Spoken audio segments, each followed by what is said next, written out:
कभी सोचा है क्या हो अगर आपका फर्नीचर ही आपसे लड़ने लगे, या फिर दूसरे ग्रह के एलियन धरती पर सोना चुराने आ जाएं, और वो भी फैशन के लिए।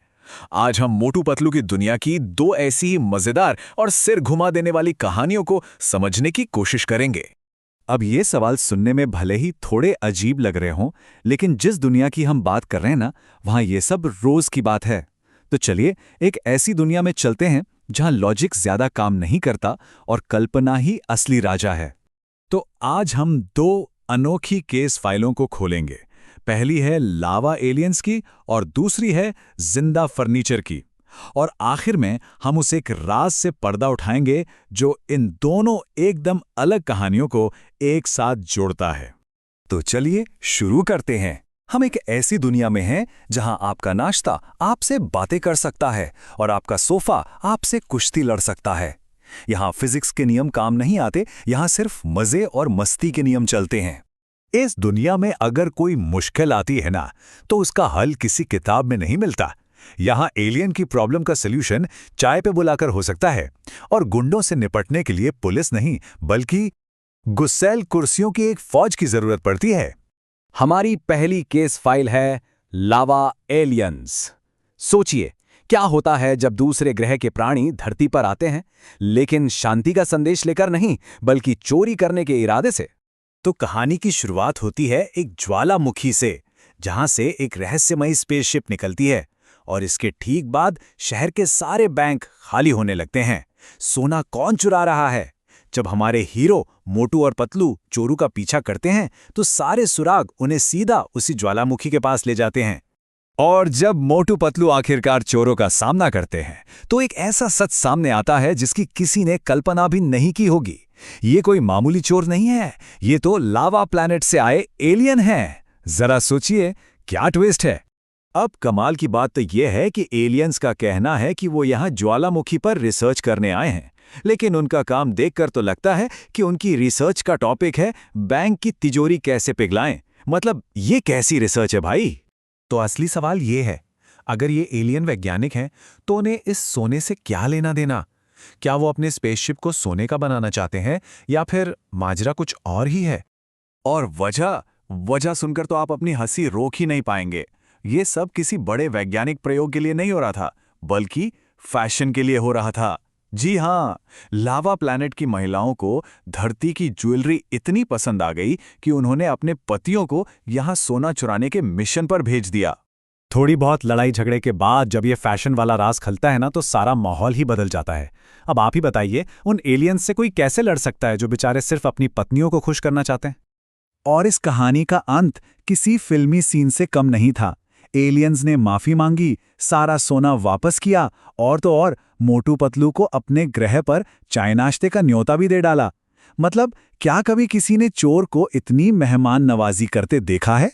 तो एलियन फैशन की समस्या तो सुलझ गई, लेकिन अब तैयार हो जाइए एक ऐसी कहानी के लिए जो शायद उससे भी ज्यादा अजीब है।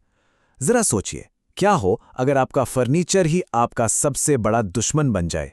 हमारी दूसरी कहानी शुरू होती है एक सीधे साधे किसान से, जिसे एक खतरनाक गैंग हफ्ता वसूली के लिए परेशान कर रहा है। उसकी मदद के लिए एक ऐसा जादुई आविष्कार होता है जो किसी चमत्कार से कम नहीं लगता। लेकिन क्या होगा जब वही चमत्कार बेकाबू होकर एक नई मुसीबत बन जाएगा? मिलिए मिस्टर मूडी से, जिनके खेत में गेहूं या चावल नहीं बल्कि फर्नीचर उगता है। जी हां, यहां पेड़ सीधे कुर्सी और मेज के आकार में बड़े होते हैं। काश हमारे घर में भी ऐसा एक पेड़ होता तो कितना अच्छा होता। तो मिस्टर मूडी की मदद के लिए आते हैं डॉक्टर झटका, और वो एक ऐसा आविष्कार करते हैं जो किसी के भी होश उड़ा दे। जिंदा फर्नीचर। इन कुर्सियों और मेजों का सिर्फ एक ही मकसद है, जो भी उन्हें बिना इजाजत छुएगा उसकी जमकर धुनाई करना। और मकसद बिल्कुल साफ था, गुंडों को ऐसा सबक सिखाना जो वे कभी न भूलें। ये कोई मामूली कुर्सियां नहीं थीं, ये तो गुंडों के लिए एक परफेक्ट पिटाई मशीन थी। लेकिन कहानी में एक छोटा सा ट्विस्ट आ गया।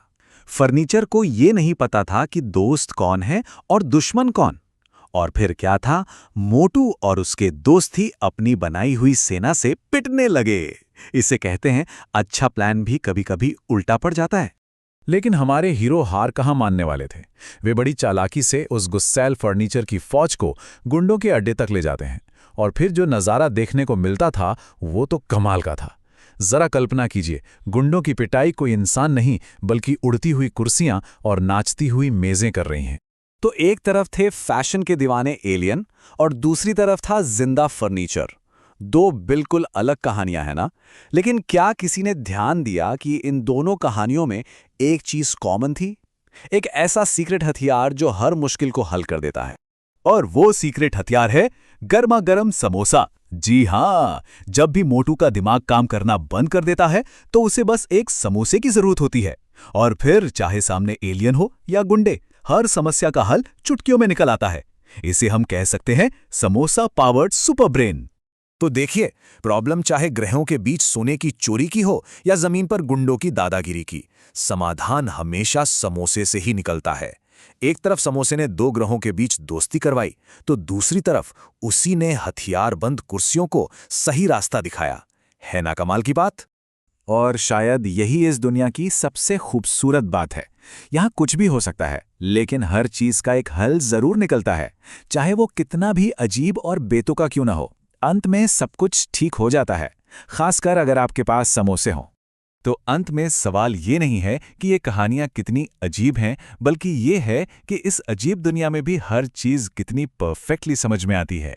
शायद असली जादू लॉजिक में नहीं बल्कि कल्पना में ही है, और हाँ, थोड़े बहुत समोसों में भी।